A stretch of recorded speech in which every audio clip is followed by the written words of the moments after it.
अस्सलाम वालेकुम नाज़रीन, प्रोग्राम ऐवान से अवाम तक में खुशामदीद। मैं हूँ आपके साथ नादिया मिर्ज़ा। नाज़रीन, हुकूमत वक्त की अत्तुल इम्कान कोशिश है कि सेनेट इलेक्शन का जो भी इंतखाबी अमल है उसमें करप्शन को रोका जा सके। इसी मकसद को हासिल करने के लिए उन्होंने पहले सदारती रेफरेंस दायर किया, सदारती रेफरेंस सुप्रीम कोर्ट में भेजा और उसके बाद आईनी तरमीमी बिल पार्लियामेंट में लेकर आए और उसके बाद अब सदारती ऑर्डिनेंस भी जारी किया।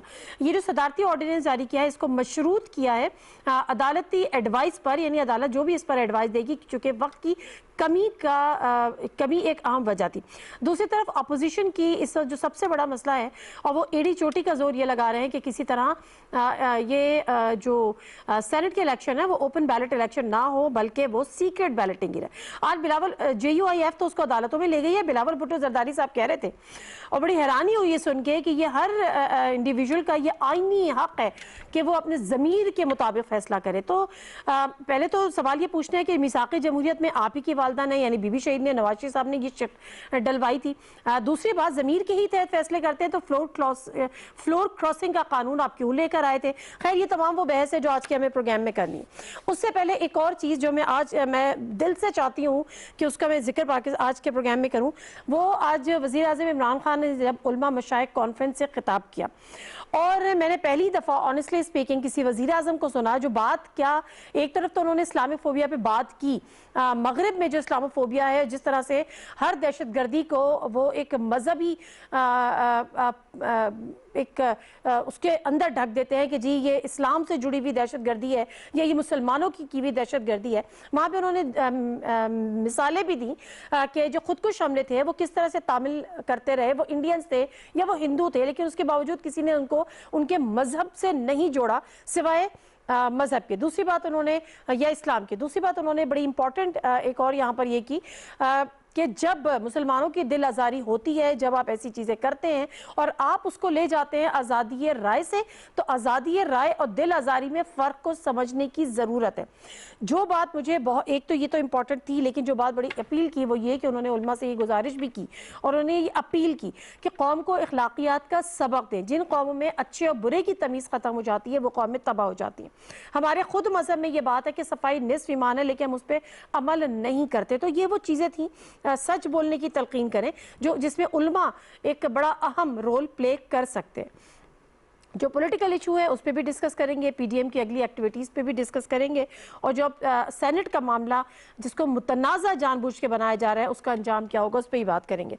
जो पैनलिस्ट हमारे साथ मौजूद हैं, हमारे साथ जनरल रिटायर अमजद शुएब साहब हैं, पॉलिटिकल और डिफेंस एनालिस्ट हैं। अस्सलाम वालेकुम जनरल साहब, बहुत शुक्रिया आपके टाइम का। असद खरल साहब हमारे साथ हैं, पॉलिटिकल एनालिस्ट है, बोल न्यूज़ पे अपना प्रोग्राम करते हैं। अस्सलाम वालेकुम असद खरल साहब, बहुत शुक्रिया आपके टाइम का भी। इरफान कादिर साहब फॉर्मर अटॉर्नी जनरल भी हैं, लीगल एक्सपर्ट, थोड़ी देर में हमारे साथ होंगे, उनको भी प्रोग्राम में खुशामदीद कहते हैं। जनरल साहब ज़रा मुख्तसरन बताइएगा कि जब वज़ीर आज़म उठ के सारे फोरम्स पे, और जाहिर सी बात है उनकी आवाज़ सुनी जाती है इंटरनेशनल लेवल पे, फिर वर्ल्ड फोरम्स पे, चाहे वो IOC हो या OIC हो माजरत के साथ, या वो यूनाइटेड नेशन हो, जब वो ये बात करते हैं कि जी इस्लामोफोबिया ये मगरिब की एक बनाई हुई चीज़ है, तो उसका इम्पैक्ट क्या होता है? बिस्मिल्लाहिर्रहमानिर्रहीम। देखिए, बात यह है कि हमारा दीन बुनियादी तौर पे एक अमन का पैगाम देता है और आप बार बार देखिए कि हमारा तो जो गुफ्तगू इस्लाम से होती है और ऐसे मजहब को जो कि अमन का दर्स दे, जो आपको भाईचारे की तकीद करे, जो हमसाये के हकूक, माँ बाप के हकूक, हर किसी के हकूक, खवातीन की इज्जत, कोई ऐसा पहलू नहीं है जिंदगी का जिसके ऊपर वो आपको बेहतरीन रहनुमाई ना दे रहा हो। उस मजहब को अगर दहशत गर्दी से जोड़ दिया जाए या हर किस्म की बुराई से जोड़ दिया जाए तो वो यह बन गया इसलिए कि आपके अंदर नफरत है, बुग़्ज़ है इस्लाम के बारे में, आप उसके असूल नहीं पढ़ते, आप उसकी तालीमात पे तवज्जो नहीं देते, आप सिर्फ किसी चंद एक लोग जो गुमराह हैं उनको सामने रख के तो आप हर चीज इस्लाम के ऊपर थोप देते हैं। ये वो इस्लाम फोबिया है जिसकी वजह से दीन को बदनाम करने की कोशिश की गई। और फिर जो दहशतगर्दी से जोड़ा गया वो तो दहशतगर्द तैयारबी जहाद के नाम पे वेस्ट ने किए, मगरबी दुनिया ने किए, और फिर जब मगरबी दुनिया के ऊपर उसका कुछ मसला आया तो फिर उन्होंने इस्लाम के ऊपर डालना शुरू कर दिया। तो बात यह है कि इससे मुसलमानों के खिलाफ नफरत पैदा हुई मगरबी मुल्कों में, खास तौर पे बाज़ जगहों पे जहाज में अगर किसी ने बारिश आदमी देखा तो उसने इतराज किया कि मैं इसके साथ नहीं बैठूंगा। अगर कहीं रेस्टोरेंट में खाना खाने गए हैं और वहां पे आपको अगर कोई इस तरह इस हुलिये में लोग नजर आ गए जो कि उमूमन एक मजहबी तबके का होता है, तो उस पर एतराज शुरू कर दिया। ये वो चीजें हैं जो कि इस्लामफोबिया कहलाती हैं, जहां आप सोसाइटी में नफरत फैला देते हैं, और मुसलमानों के खिलाफ ये फैलाई गई है बड़े मेहनत के साथ। और सही है। इसका खमियाजा जो है वो यही है कि मगरबी दुनिया में मुसलमानों को प्रॉब्लम पेश आ रही है इस चीज की वजह से, और ये खत्म होना चाहिए। आपने देखा कि यहूदियों के मामले में तो पाबंदी लगा दी कि हॉलोकॉस्ट का जिक्र भी कोई नहीं कर सकता।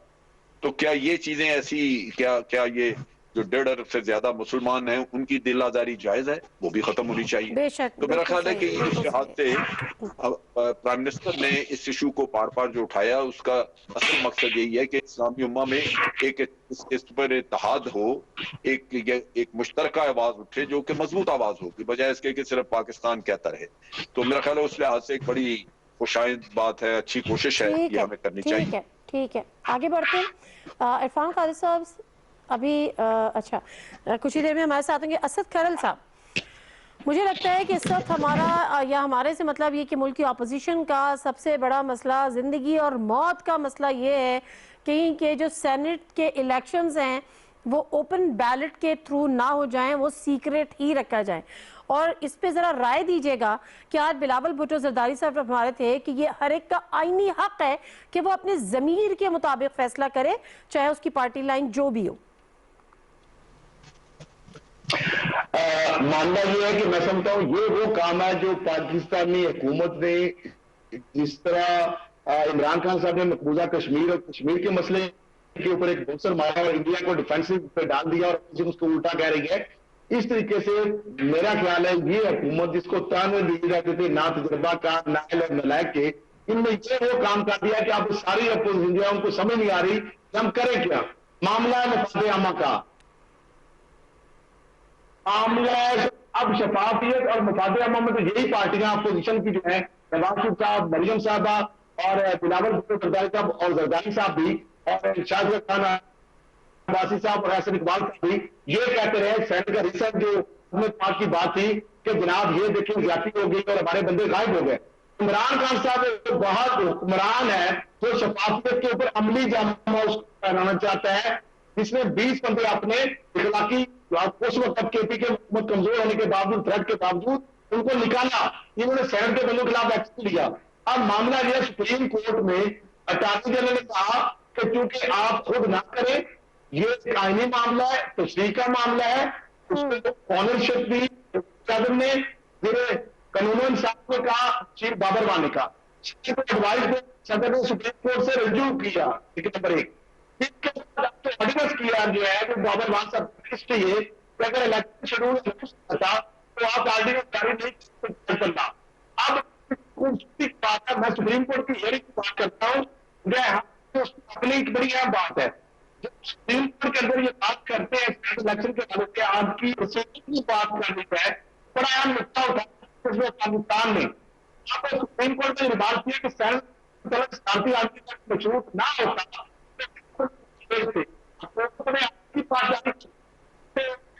सुप्रीम कोर्ट की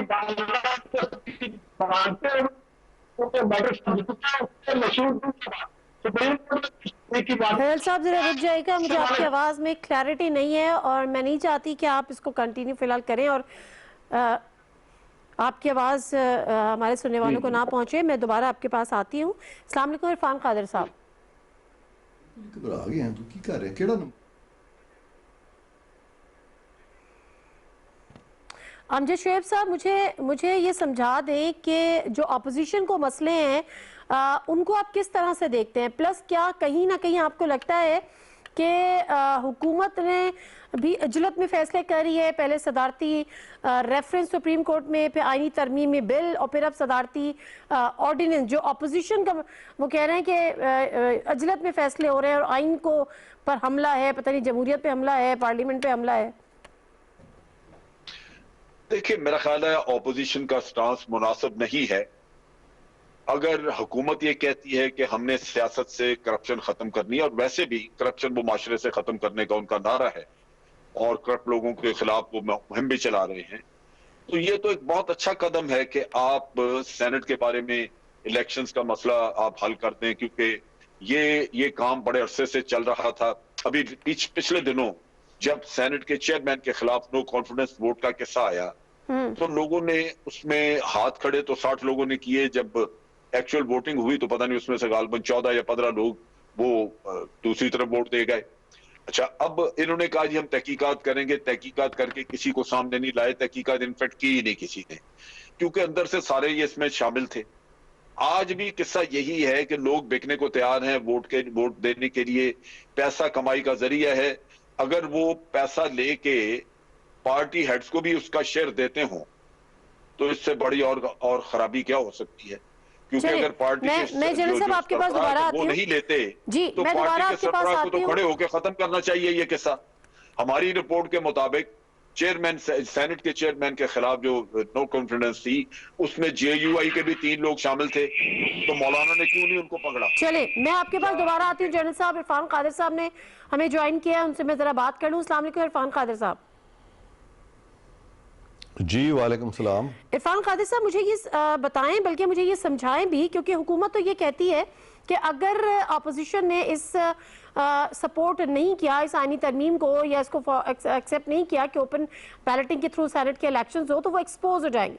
अपोजिशन को इससे मसला क्या है? अपोजिशन बाजी में ये बयानात देती रही है, आज वो इसकी मुखालफत क्यों कर रही है सेनेट के ओपन बैलेटिंग इलेक्शन प्रोसीजर पे? देखें, ऑपोजिशन हुकूमत से इस चीज़ पे एग्री करती है या नहीं करती, ये ऐसी चीज़ है जो कि सिर्फ आईनी तरमीम के साथ हो सकती है। सुप्रीम कोर्ट में रेफरेंस फाइल करने से ये कि सुप्रीम कोर्ट जो है इसकी तशरीह कर देगी इस तरह से कि वो आईनी तरमीम खुद ब खुद हो जाएगी, तो सुप्रीम कोर्ट को आईनी तरमीम करने का या इस तरह की तशरीह करने का जिससे आईनी तरमीम होती हो कोई इख्तियार नहीं है, क्योंकि आइन का जो प्रोविज़न है आर्टिकल 226 वो रोज़े रोशन की तरह यहाँ है, क्लियर है, उसमें कोई उभाम नहीं है।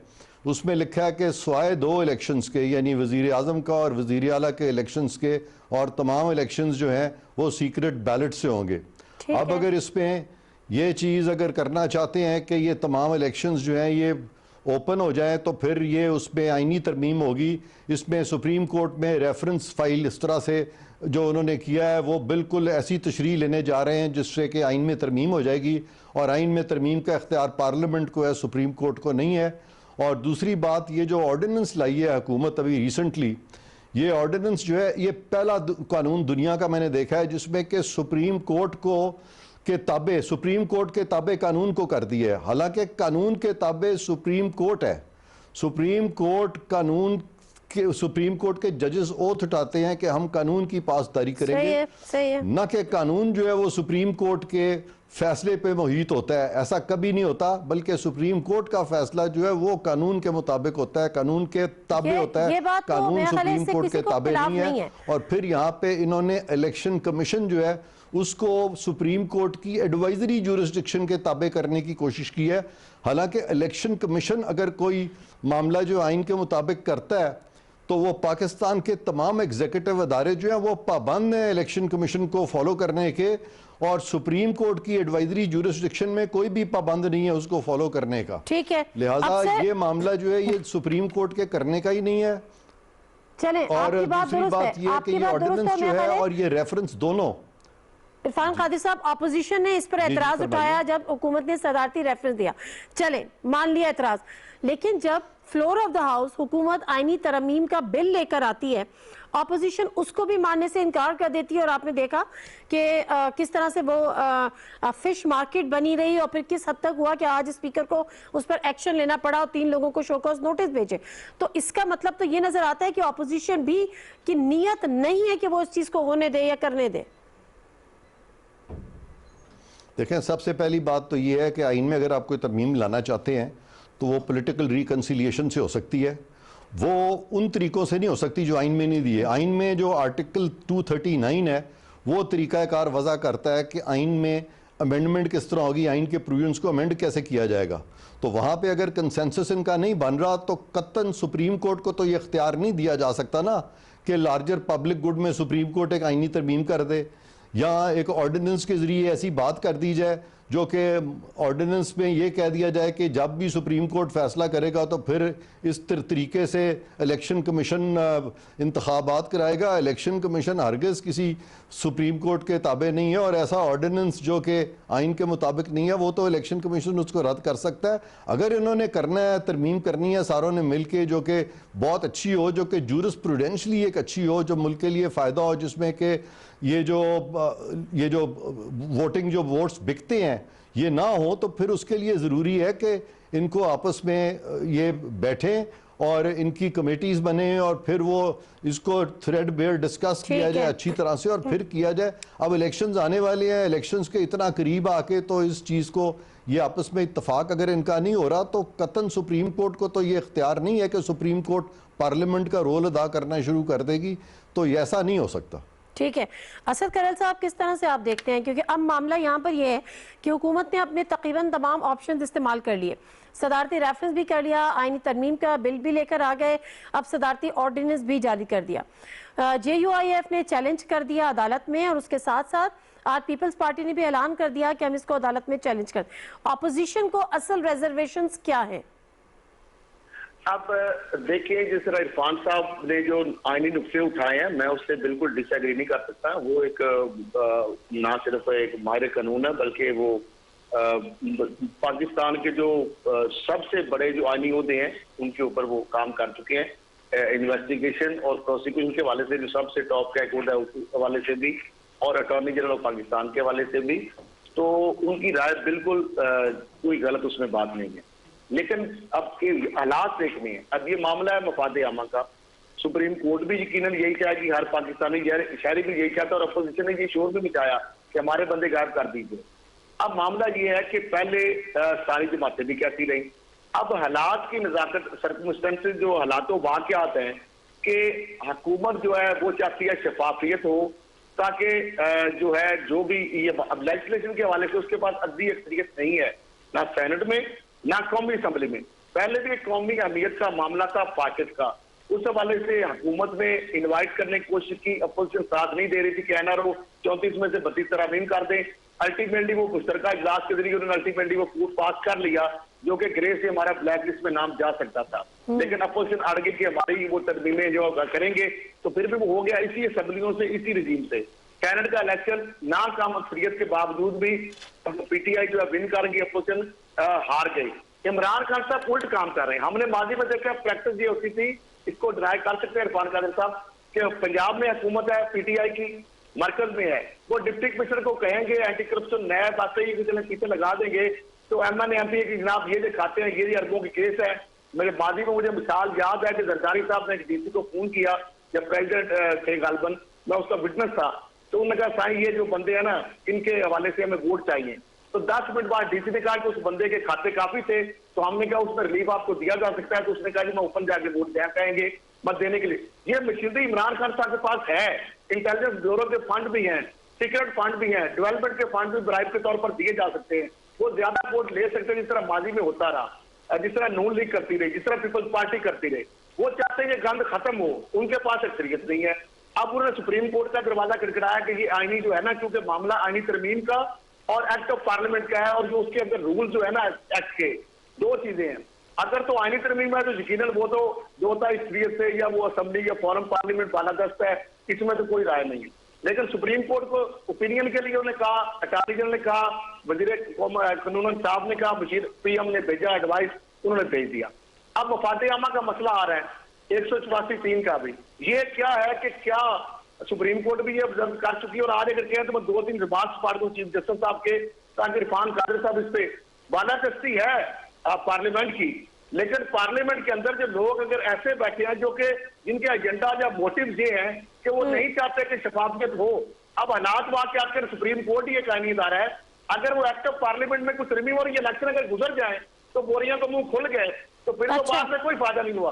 मामला सुप्रीम कोर्ट में है, अगर ओपन वोट हो जाते हैं, फैसला अभी सुप्रीम कोर्ट में है, लेजिस्लेशन के लिए अल्टीमेटली होगा लेकिन अगर एक्ट ऑफ पार्लियामेंट या उसके जो रूल्स है उसके अंदर अगर ये अमेंडमेंट है ये इलेक्शन कमीशन वाला, तो फिर तो सदर को ये इख्तियार हासिल है और इसके बाद आर्डिनेंस तो खत्म हो जाना है, आगे हुकूमतें आनी है। चले मैं इस पे कानूनी राय जरूर लूंगी असद खैरल साहब, लेकिन उससे पहले जरा मैं जनरल साहब से एक बात ये कह लूं। जनरल साहब, कुछ अपोजिशन के लोग भी या कुछ हल्के भी इस बात को भी उठा रहे हैं कि हुकूमत जो है वो जल्दबाजी का मुजाहरा कर रही है या अजरत में फैसले कर रही है और शायद उसमें कुछ गलतियां हो रही हो, लेकिन उसके साथ साथ उनका कहना यह है कि अपोजिशन को, हुकूमत को यानी भी कुछ डर है कि जैसे से पहले भी पिछले इलेक्शन में 20 लोगों को निकाला था वज़ीर आज़म पाकिस्तान ने, इमरान खान साहब ने इस इलेक्शन की बात की जी वो बिके हैं, तो अभी भी उनको अंदेशा है कि उनके कुछ लोग बिकने जा रहे हैं या अपने ज़मीर के सौदे कर लेंगे, इसलिए ज्यादा अजलत में फैसले हो रहे हैं।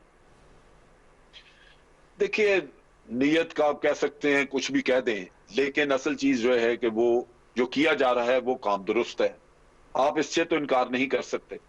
दूसरी बात यह है कि हुकूमत के पास तो बड़े रिसोर्सेज होते हैं, पैसा भी है, हुकूमत और भी बहुत सारी चीजें कर सकती है जिससे कि ओबलाइज करे लोगों को। और मिसाल के तौर पे कल को यही लोग रोते रहे ऑपोजिशन वाले कि जी हमारे लोग खरीदेंगे, फिर क्या होगा? हुकूमत के पास तो वसाइल हैं, अगर खरीदना ही हो तो वो खरीदने का काम तो वो हुकूमत कर लेगी। फिर ये जो ढोल पीटेंगे फिर इसका मतलब उस वक्त इनके कान पकड़वाने चाहिए कि भाई अब आप क्या कह रहे हैं। सो असल चीज ये है कि इसकी इंटेंट देखें कि पब्लिक के मुफाद में क्या है। अगर आपके एमपीएज या आपके बाज लोग बिकने के लिए तैयार बैठे हैं और वो अरसा दराज से इंतजार कर रहे थे कि वक्त आएगा माल कमाने का, अब जब वक्त आया तो ये बिल ले आए, तो फिर उनका रोना अपनी जगह पे। लेकिन क्या हम सारे ये कबूल करते हैं कि करप्शन और ये बेकाऊ माल चलता रहे? इसी तरह सफाई होगी, अगर आप ये बेकाऊ माल बंद करेंगे तो जो पैसे कमाने के लिए आगे आते हैं वो आहिस्ता आहिस्ता फिर डिस्करेज होंगे यहां से। तो अभी मेरा ख्याल है कि इस बिल को इखलाकी तौर पे अगर देखा जाए और मुल्क के मुफाद के तौर पे देखा जाए तो ऑपोजिशन के पास कोई जवाब नहीं है इसकी मुखालफत करने का। खुद माजी में ये लोग जो है ऐसी बातें करते रहे हैं, जब भी इनको झटका लगा, इनके कोई लोग खरीदे गए कहीं, तो इन्होंने रोना धोना किया, इन्होंने कहा जी कि हमें ये मंजूर नहीं है, ये ओपन बैलेटिंग होनी चाहिए। और आज सिर्फ इस बात पे कि जी ये इमरान खान पसंद नहीं, लिहाजा आप एक कौमी मुफाद को भी कुर्बान कर रहे हैं, और ये करते रहे, ये कोई नई बात नहीं है। कौमी मुफाद को तो इन्होंने कभी समझा ही नहीं कि कौम की भी कोई जरूरत है जो पूरी करनी चाहिए, जाती मुफाद से आगे तो सोचते ही नहीं है लोग। तो मेरा ख्याल है कि ये हुकूमत को आगे बढ़ना चाहिए।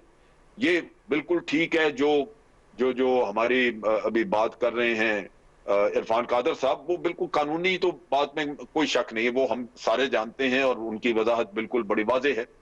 लेकिन मसला ये है कि ये काम तो ये करना है, इसका को हल को रास्ता निकालना है। अगर ये लोग खुद रास्ते पे नहीं आ रहे तो फिर मेरा ख्याल है मुल्क का मुफाद सबसे ऊपर। वो रास्ता क्या निकल सकता है, मुझे इस पे बात करनी है इरफान कादिर साहब से कि मजीद क्या ऑप्शंस हो सकते हैं। इरफान कादिर साहब, जो सदारती ऑर्डिनेंस पे साइन हुए 6 फरवरी को, उसको मशरूत कर दिया कि जो भी सुप्रीम कोर्ट की एडवाइस आएगी उससे, लेकिन उसके साथ साथ एक तो ये सिंपल सा है जो हमारे यहाँ सीक्रेट बैलेटिंग होती है, दूसरी बात आ रही है ओपन बैलेटिंग। क्या इसके अलावा भी कोई और ऑप्शंस हैं? मैं कहीं पे पढ़ रही थी कि आप के पार्टी हेड्स को बता दिया जाता है कि जी आपके जितने भी लोग हैं उन्होंने किसको वोट दिया, और क्या ऑप्शंस हैं जिन पे काम हो सकता है? देखें, इस पे तो बिल्कुल हर कोई मुत्तफिक है कि हॉर्स ट्रेडिंग नहीं होनी चाहिए, और जनरल साहब जो फरमा रहे हैं मैं बिल्कुल उससे भी एग्री करता हूं, असद खरल साहब ने जो कहा है मैं उससे भी एग्री करता हूं। लेकिन अगर फर्ज किया कि ऑपोजिशन जो है वो आके तो तरमीम जो है वो उनका चले, थोड़ी देर के लिए मान लेते हैं कि ऑपोजिशन को ऐसा नहीं करना चाहिए, तो क्या सुप्रीम कोर्ट ऑपोजिशन को पाबंद कर सकता है कि आप ये कानून साजी करें? तो मेरे नजदीक सुप्रीम कोर्ट को ऐसा इख्तियार जो है आइन में नहीं दिया हुआ।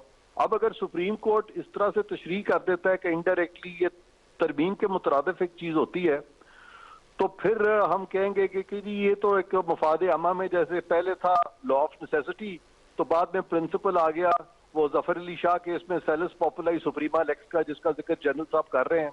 तो बाद में एक सुप्रीम कोर्ट ऐसी भी आई जिन्होंने न सिर्फ इन चीजों को रद्द किया बल्कि उसने कहा कि जर्नैलों को ही आप लटका दें, यानी वो एक और एक्सट्रीम थी कि उनकी लाशें लटका दें, 3 दिन के लिए लाश लटका दें और फिर घसीटें। तो सुप्रीम कोर्ट को अगर आप इतना बाख्तियार करेंगे तो वो जर्नैलों को भी कल को लाइन में खड़ा कर देंगे, और वो कल को कहेंगे कि अब न सिर्फ हमने पार्लियामेंट चलानी है बल्कि फौज भी अब हम ही चलाएंगे, और ये हम देखेंगे कि पाकिस्तान के जो मफादात हैं, जो लार्जर मफादात हैं, जिसमें हमारी फॉरेन पॉलिसी है, क्योंकि वो मफाद जो है वो मफाद आमा में है, लिहाजा फॉरेन पॉलिसी भी हम मुरतब करेंगे, वॉर स्ट्रेटजी भी हम करेंगे और पार्लियामेंट का काम भी हम करेंगे।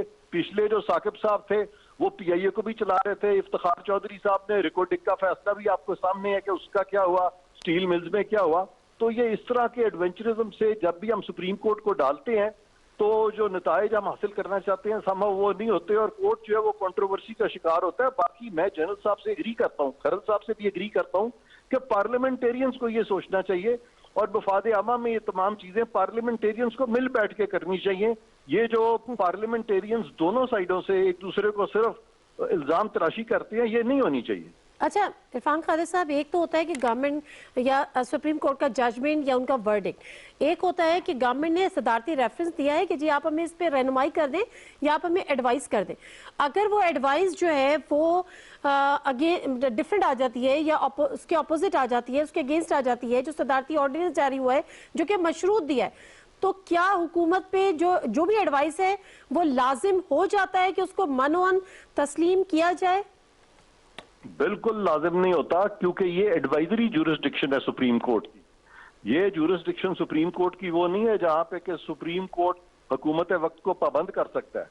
लेकिन जैसे मैंने कहा कि इलेक्शन कमीशन को ज्यूरिसडिक्शन ये दी गई है, वहां कहा गया है कि all executive authorities in matters of election will act in aid of election commission. साफ कहा गया है all executive authorities throughout Pakistan shall act in aid of election commission. ये कहीं नहीं कहा गया कि एडवाइजरी ज्यूरिसडिक्शन जो है 186 की, इसमें people are to act, the executive authorities are to act in aid of supreme court. ये एग्जीक्यूटिव अथॉरिटी की मर्जी है, इसको माने, मर्जी है ना माने। ठीक है, तो फिर मुझे ये भी समझा दें और हमारे देखने वालों को भी कि अगर उनकी मर्जी है कि वो माने या ना माने, तो फिर सदारती ऑर्डिनेंस को मशरूत क्यों किया गया है अदालती रहनुमाई से, अदालती एडवाइस से?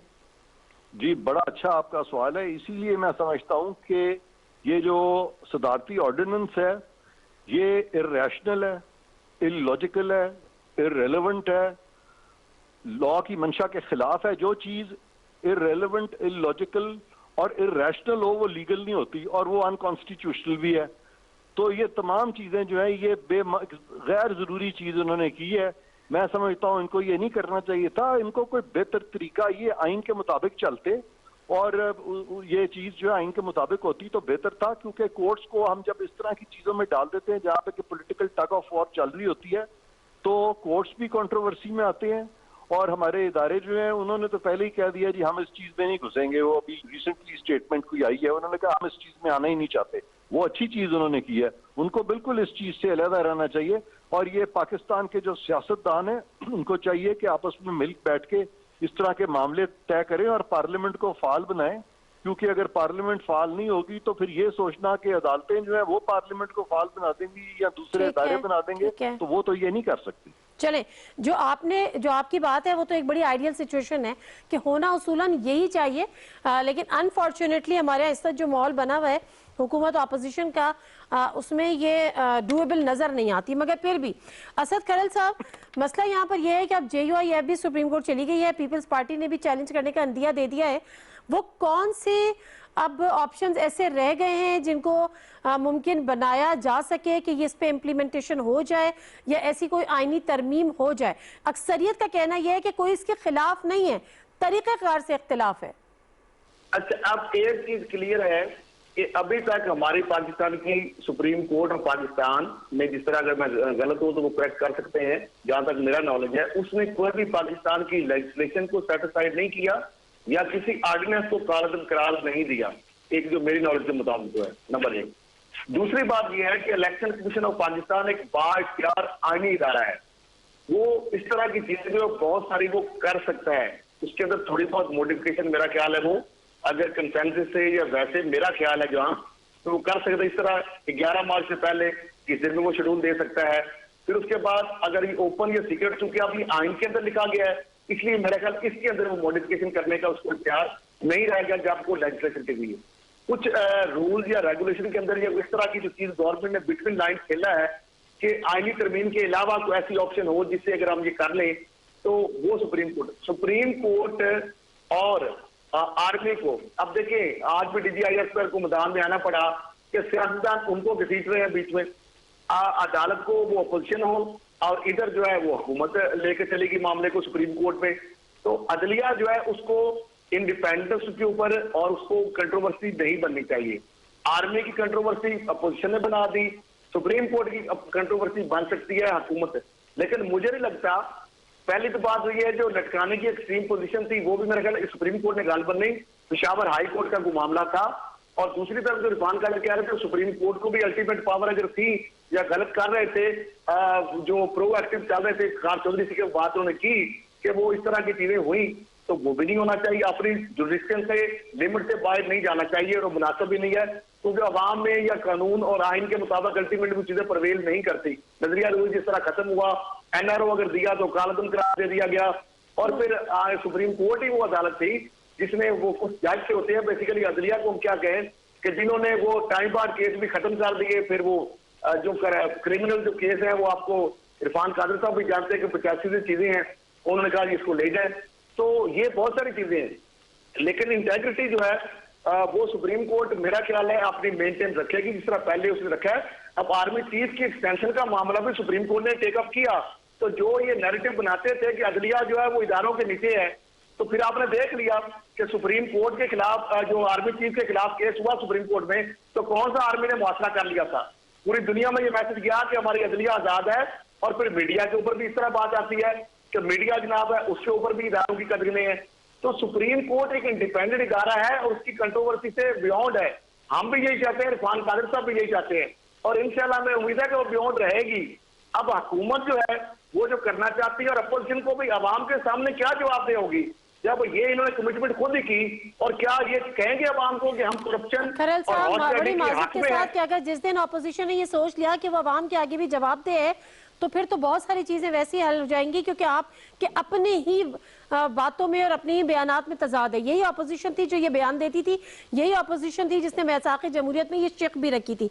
बट स्टिल जनरल साहब, सदारती ऑर्डिनेंस 120 दिन के लिए होता है। 120 दिन का मतलब ये हो गया कि नाफिजुल अमल होता है कि इस इलेक्शन में तो शायद वो हो जाएगा, ऑल्दो के पीपल्स पार्टी भी उसको चैलेंज करने जा रही है, JUI ने भी उसको चैलेंज कर दिया है। सुप्रीम कोर्ट ने कहा है कि जब हम सदारती रेफरेंस सुनेंगे तो फिर आपके चैलेंजेस जो आपने किए हैं उसको भी हम सुन लेंगे। लेकिन अल्टीमेटली आना तो कहीं ना कहीं किसी न किसी फोरम पे पड़ेगा, हुकूमत और अपोजिशन को एक मेज पर बैठना पड़ेगा इलेक्टोरल रिफॉर्म के लिए, अगर लॉन्ग टर्म रिफॉर्म्स रिक्वायर्ड है तो। वो बात आपकी बिल्कुल ठीक है, बिल आखिर तो यही करना होगा। लेकिन एक चीज मुझे यूं लगता है कि सुप्रीम कोर्ट इसमें कुछ रास्ता दिखाएगा। अगर सुप्रीम कोर्ट ये कहता है कि गो के ये जो कुछ किया जा रहा है ये मफाद आमा में है और करप्शन को खत्म करने के लिए एक अच्छा है ये आइडिया, लेकिन इस काम के लिए पार्लियामेंट के पास जाया जाए, तो आप पार्लियामेंट के पास तो जाएंगे, लेकिन ये दुनिया को सबको पता लग जाएगा कि ये काम करना जरूरी है क्योंकि सुप्रीम कोर्ट ने डिक्लेयर किया है कि ये मफाद आमा में। तो ये चीज जो है ये अपोजिशन के पास कोई स्टैंडिंग है नहीं, बिलाखिर उनको आना होगा और उनको ये चीज करनी पड़ेगी। तो मेरा अपना अंदाजा है कि सुप्रीम कोर्ट से एक डायरेक्शन ऐसी मिल जाएगी, लेकिन सुप्रीम कोर्ट को हतमी फैसला नहीं देगा और हतमी फैसले के लिए वो डायरेक्ट करेंगे, जिस तरह के उन्होंने चीफ ऑफ आर्मी स्टाफ का उन्होंने कहा था, अभी खरल बात कर रहे थे, चीफ ऑफ आर्मी स्टाफ के उन्होंने कहा था कि 6 महीने के अंदर आप ये पास करवाएं वहां, तो एक रास्ता दे दिया, दरमियानी रास्ता दे दिया था। तो इस तरह पॉसिबल है कि कोई ऐसी चीज हो, लेकिन ये प्रेशर आएगा बड़ा ऑपोजिशन पार्टीज पे, क्योंकि ये करप्शन खत्म करना बहुत जरूरी है और ये करना नहीं चाह रहे इस वक्त, सिर्फ इस वजह से कि इनको इमरान खान के साथ कोई नाराजगी है या कुछ मसला है, लेकिन ये मसला उनका नहीं, ये पाकिस्तान का है। ठीक है। अच्छा इरफान कादिर साहब, क्योंकि अब अदालत में तो मामला है, JUIF ने भी चैलेंज कर दिया है और PPP सदारती ऑर्डिनेंस को चैलेंज करने जा रही है, लेकिन वक्त कम है, लिमिटेड महदूद टाइम है। 11 फरवरी को इलेक्शन कमीशन ने इस पर शेड्यूल जारी करना है। आज 8 हो गई है, मतलब 8 का दिन आप निकाल दें, 9, 10 ये दिन काफी होंगे किसी आईनी तरमीम के लिए, या फिर आपको लगता है कि सदारती ऑर्डिनेंस अगर कि वो अदालत में का फैसला उससे पहले पहले आ जाता है, वरना फिर उसको फॉलो किया जाएगा? मेरा ख्याल है कि सुप्रीम कोर्ट को बेहतरीन रास्ता जो है ना वो जनरल साहब ने दिखाया है, और काश कि हमारे जज साहिबान जो है उस चीज का अदराक कर सकें जो जनरल साहब ने की है। जनरल साहब ने जो मिसाल दी है आर्मी चीफ की अपॉइंटमेंट पे कानून साजी की, उसमें आप देखें कि एक पॉलिटिकल रिकंसिलिएशन हमें नजर आ रही है कि सुप्रीम कोर्ट ने मौका दिया कि आप पॉलिटिकली रिकंसाइल कर जाएं। तो अगर उस किस्म की पॉलिटिकल रिकंसिलिएशन जो कि एडवाइजरी जुरिस्डिक्शन में तो नहीं होती, लेकिन ये जो केस ऑपोजिशन ने किया हो, ये सारे केस इकट्ठे क्लब हो जाएंगे अब, क्योंकि इनमें कुछ नुक्ते कॉमन हैं। तो अगर जजेस में वो कैपेसिटी हो, अगर जजेस इस कदर यानी उनमें वो ये चीज वो सोच हो, जिस तरह के जनरल साहब एक तजर्बा रखते हैं, कम लोग हैं जो कि इतनी यानी दकीक तरीके से इन चीजों को सोच सकते हैं और रिकंसिलिएशन करा सकते हैं। तो पॉलिटिकल रिकंसिलिएशन जो है वो मेरा ख्याल है इसका बेहतरीन जवाब है कि उनसे ऑपोजिशन को आराम से पूछा जाए कि जी आपने जब मिसाक़े जमहूरियत किया था तो तब आप इसी ख्याल के थे, तो अब क्यों ना लॉन्ग टर्म हम इस चीज को इस तरह से कानून साजी, अगर वो वहां पे खुद ही कह देते हैं तो सुप्रीम कोर्ट में ये जो रेफरेंस है ये खुद ब खुद इन्फ्रक्चर्स हो जाएगा और वो पार्लियामेंट में जाके कर सकते हैं जिस तरह के, लेकिन वो उसके लिए उनको मनाना पड़ेगा। अब हुकूमत चूंकि ये गालिबन नहीं मना सकी, या हुकूमत और अपोजिशन चूंकि एक पेज पे नहीं थे, तो अगर सुप्रीम कोर्ट ये कार्य खैर कर दे कि इनको एक पेज पे ले आए तो ये बिल्कुल एक रास्ता है, और ये रास्ता मैं समझता हूं कि ये आइन और कानून से फिर मुतसादम नहीं होगा। ठीक है इरफान कादिर साहब, लेकिन एक चीज और, सदारती ऑर्डिनेंस आ गया है वो भी कॉन्स्टिट्यूशनल, जाहिर सी बात है आर्टिकल 89 सदर को ये राइट देता है, ये पावर्स देता है, ऑल्दो कि वो चैलेंज हो रहे, लेकिन क्या सुप्रीम कोर्ट सदारती ऑर्डिनेंस को स्ट्राइक डाउन कर सकता है? ये भी तो कॉन्स्टिट्यूशनल राइट है किसी भी प्रेसिडेंट का। देखें सुप्रीम कोर्ट जो है कोई भी कानून को अगर आइन से जो मुतसादम होगा उसको स्ट्राइक डाउन कर सकता है, लेकिन यहाँ पे मैं समझता हूँ कि वो जो दरमियानी रास्ता है जहाँ पे सबकी फेस सेविंग हो जाए और विन विन सिचुएशन हो जाए और लॉन्ग टर्म ऐसी कानून साजी पे सारे एग्री कर जाएं, तो वो जो है मैं समझता हूँ कि वो स्किल होगी हमारे जज साहिबान की कि वो किस खूबसूरती से हमें इस सारी चीज से निकालते हैं, क्योंकि जो अच्छे जजेस हैं ऑल ओवर द वर्ल्ड वो अपनी इजारादारी भी नहीं मनवाते और सबको एक इवन प्लेइंग फील्ड पे ला के तो एक इस तरह से आपस में अफाम तफहीम से वो कहते हैं ना मियाँ बीवी राजी तो क्या करेगा काजी। तो नहीं इरफान कादिर साहब, लेकिन आपने कहा कि अगर आइन के मुतसादिम हो, सदारती ऑर्डिनेंस कॉन्स्टिट्यूशनल राइट है प्रेसिडेंट का, वो आइन के मुतसादिम कैसे हो सकता है? हाँ, वो आइन के मुतसादिम उस तरह से हो सकता है कि अगर आइन में एक चीज लिखी हुई है कि all citizens are equal before law, तो सदारती ऑर्डिनेंस आ जाए कि नहीं some are more equal than others, तो वो मुतसादिम होगा और वो कोर्ट्स उसको स्ट्राइक डाउन कर सकती है। ओके अब हमारे असद खैरल साहब, हमारे पास इन तमाम टेक्निकल जो भी चीजें हैं या जो भी इस वक्त पेचीदगियां हैं, कानूनी भी कह लें, उसके लिए इतना टाइम है? 11 को अगर शेड्यूल जारी हो जाता है, मैं आपको आइडियल सिचुएशन है और हमेशा सुप्रीम कोर्ट जो मौजूदा है आजाद अदलिया और आइन और कानून के मुताबिक और पार्लियामेंट की बालादस्ती को कभी वो कंप्रोमाइज नहीं करेगी। मैं आपको जो इरफान कादिर साहब ने बताई हैं बातें यही होंगी, यकीनन होंगी, मैं एक्सपेक्ट करता हूँ अदलिया से। क्यों? एक तो हुकूमत ने भी क्वेश्चन रखा है क्योंकि प्रेसिडेंशियल जो ऑर्डिनेंस है उसके अंदर उन्होंने अदालत की तकरीम को मलूजे खातर किया, क्योंकि सदारत सदर ने यही मामला सुप्रीम कोर्ट से ओपिनियन के लिए भी मांगा है उससे, तो लादा उन्होंने क्वेश्चन खुद रख दिया है। उन्होंने सुप्रीम कोर्ट के फैसले से मशरूत करके सुप्रीम कोर्ट को ऑनर दी है उसकी जो सेंसिटिविटी को, कि क्योंकि हम एक ही चीज है, सदर पहले ओपिनियन के लिए भेज रहा है, उसके ऊपर ऑर्डिनेंस भी जारी कर रहा है, क्वेश्चन दे दिया ताकि ये ना हो कल को कि सदारती ऑर्डिनेंस कालत मुल्क मशरूत खुद कर दिया उन्होंने। दूसरी बात, ये यकीनन मैं एक्सपेक्ट करता हूं कि हमारी जुडिशरी ये पार्लियामेंट के फॉरम में ही जो इरफान का वही बेहतर रास्ता है, पार्लियामेंट के पास रिकंसिलिएशन के लिए भेजेगी कि जनाब आपका मामला है आईनी। चले ठीक है, वक्त की कमी है वरना मैं इसकी मज़ीद बात करती, अभी तो आगे चलती रहेगी। जनरल साहब, आज DGISPR ने एक निजी टेलीविजन को पे एक गुफ्तगू की और उसमें उन्होंने कहा बड़ा कैटेगोरिकली कि जी बहुत और भी बातें की, लेकिन उन्होंने बड़ा कहा कि जी फौज का सियासत से कोई ताल्लुक नहीं है, फौज को सियासत में ना घसीटा जाए, और मैं ये बारहा कह चुका हूं और मैं एक दफा फिर कह रहा हूं। किसको एड्रेस कर रहे थे वो? देखिए, इसमें साथ उन्होंने ये भी कहा है कि आप अगर कोई इल्जाम लगाते हैं तो फिर शवाहिद भी साथ लेके आए। ये मेरा ख्याल है सबसे अहम बात थी। और वो बात ये है कि अभी 2 दिन पहले, 2 दिन या मेरा ख्याल है ये अभी आज टेलीविजन पे चलाया जा रहा था, मरियम नवाज ने एक स्टेटमेंट दी कि जनाब इमरान खान के बड़े हमें अभी मजबूर कर रहे हैं, टेलीफोन कर करके कह रहे हैं कि ये जो बिल लेके आ रहे हैं इनको सपोर्ट करें। अब आप देखिए कि आप ओब्लिकली किसी की तरफ क्यों इशारा कर दें, अवाम को हक हासिल है कि वो इनसे वजाहत मांगे। और अब नहीं, वजाहत लेकिन मरियम ने किसी का नाम तो नहीं लिया था, मरियम नवाज ने, उन्होंने कहा इमरान खान के बड़े, तो फिर मेरी बात सुने। जरूरत। देखें बड़ी सीधी सी बात है, इलेक्शन के मामले में इल्जाम तराशी हुई कि जी फौज ने इनको जता दिया है। अब अगर आपके पास सबूत है तो आप ले आए। अगर मैं समझता हूं इनके पास अगर थोड़ा सा भी सबूत होता तो ये सारे मुतालबा करते इलेक्शन, ये सुप्रीम कोर्ट से कि जनाब एक कमीशन बनाया जाए और इलेक्शन की ये सारी छानबीन की जाए। चूंकि हारे हुए ने पाकिस्तान में कभी मानना ही नहीं कि वो खुद हारा है, उसने हमेशा यही कहना है कि मुझे हरवाया गया है। इतनी इखलाकी जरूरत तो है ही नहीं किसी में यहां पे कि वो अपनी हार को मान ले। लिहाजा उन्होंने कहीं ना कहीं तो इल्जाम डालना है। नतीजा ये कि अगर जुडिशरी इलेक्शन के करीब से गुजर गई तो उनके आरओ के इलेक्शन है जी, आर्मी गुजर गई तो आर्मी ने करा दिया है। मकसद ये है कि अब आपने शवाहद की बात कर दी है DGISPR ने, तो मैं समझता हूं कि अवाम को इनके गिरबान पकड़ने चाहिए, इनको कहना चाहिए कि शवाहिद है तो ले आए अदालत में, ताकि मामला सीधा हो। असद करल साहब, इससे पहले भी मरियम साहबा ने कहा था कि जी अगर आपको पता चल जाए कि हमें कौन कौन फोन करता है और हमसे क्या क्या बातें करता है, हुकूमती वुज़रा हमसे क्या क्या कहते हैं, तो आप हैरान हो जाएंगे। लेकिन वो पता नहीं हैरान क्यों नहीं करती।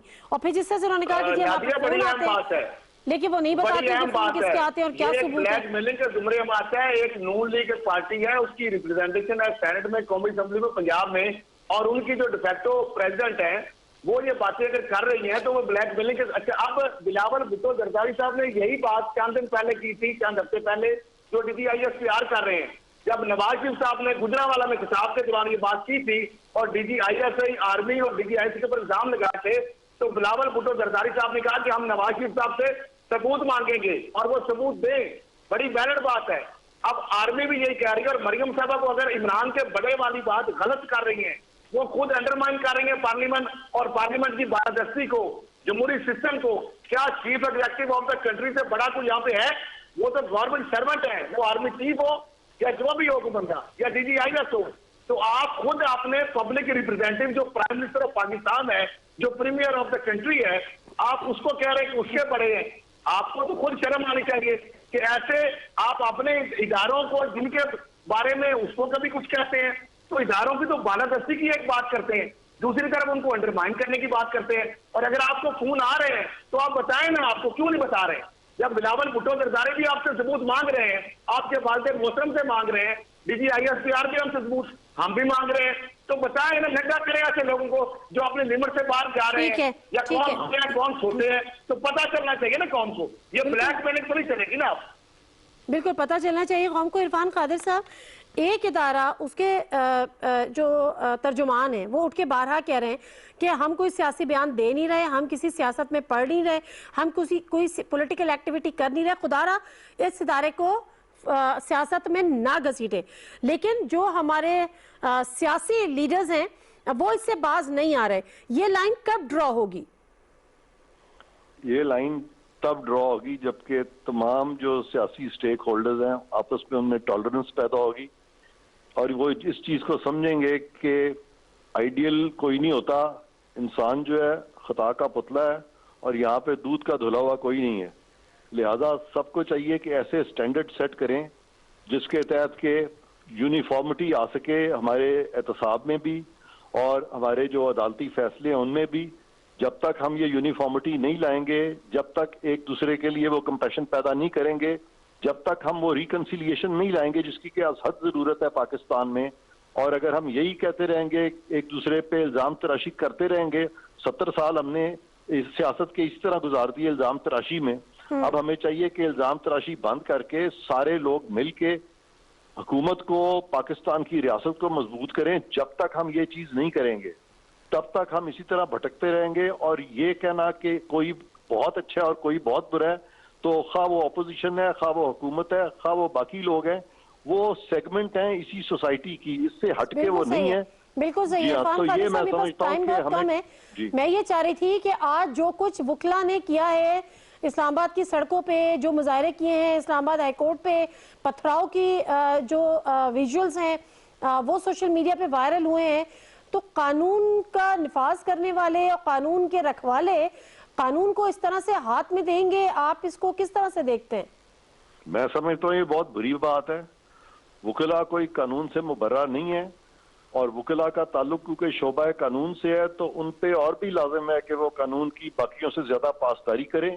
लेकिन अगर उनके दिमाग में ये चीज है कि वो कोई काला कोट पहन के कोई सुपीरियरिटी उनमें आ गई है, तो इस तरह का जोम जो है वो हम सबको अब निकाल देना चाहिए। वकिला में भी इस तरह का जोम नहीं होना चाहिए, क्योंकि ये एंटीथीसिस है कानून का, इस तरह की फीलिंग का होना, और ये लाकानूनियत की तरफ लेके जाता है। और ये अफसोसनाक है, ये पहला वाकया नहीं है, ये कई दफा इस तरह के वाकयात हो चुके हैं। और मैं समझता हूं कि वकिला की भी ट्रेनिंग की जरूरत है, और जो लोग हमारे जो जुडिशरी में है उनमें भी बहुत सारे लोगों की ट्रेनिंग की जरूरत है। इंशाल्लाह जब प्रॉपर ट्रेनिंग इनकी होगी तो मुझे लगता है कि सारे ठीक होंगे इंशाल्लाह। Thank you very much Irfan Qadir साहब, आपके टाइम का। असद खरल साहब, आपका भी शुक्रिया। जनरल अमजद शेख साहब, आपका भी बहुत बहुत शुक्रिया। मुख्तसरन ये कि सेनेट इलेक्शन 11 फरवरी को इलेक्शन कमीशन ऑफ पाकिस्तान ने शेड्यूल जारी करना है। अब जो भी होना है वो उससे पहले पहले होना है, और उम्मीद की जा रही है कि अदालत कोई ना कोई इंटरम इस पर डिसीजन या अपना एडवाइस जो है वो 10 फरवरी तक दे देगी, और उसके बाद ही ये तय होगा कि आया कि यही सदारती ऑर्डिनेंस चलेगा, या अगर जो अपोजिशन उसको चैलेंज करने जा रही है तो उसका फ्यूचर कुछ और होगा। नादिम से कोई इजाज़त दीजिए, अल्लाह हाफ़िज़।